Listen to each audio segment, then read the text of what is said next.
Në shkollën nëntëvjeçare Naum Veçilargji në Korçë është ngritur një klasë muze me karakter etnografik, me temë folklori shpirti i trashëgimisë son kulturore, nga mësuesja Eleni Kocaqi. Kjo hapësirë synon të ruaj dhe promovoj trashëgimin kulturore përmes objekteve origjinale të trashëguara ndër breza, duke u dhënë cënësve mundësinë të lidhen drejt për drejt me traditën. Muzeu përmban 3 kënde, është këndi i burimit, këndi djepi dhe vatra.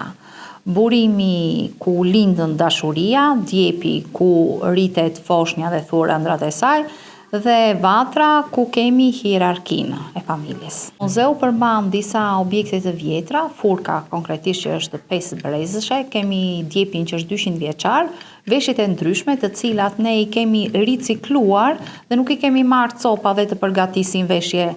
Dhe objektet përsëri të vjetra,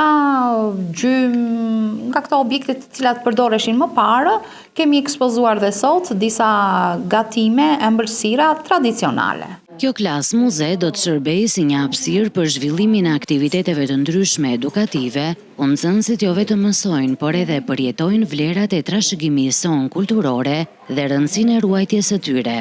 Ky muze u bë për qëllimin që ne të trashëgojmë traditat tona brez pas brezi, brezi të ri domethënë, por jo vetëm, mund të shërbejë edhe si orë mësimi, meqense ne kemi paraqitur pjesën e folklorit, degët e folklorit, lirikën e pikën. Projekti u realizua në kuadër të kualifikimit për mësues mjeshtër në lëndën e gjuhës shqipe, duke përcjell një mesazh të qartë mbi domosdoshmërinë e ruajtjes dhe trashëgimit të vlerave kulturore tek brezat e rinj, duke forcuar identitetin dhe lidhjen me rënjët.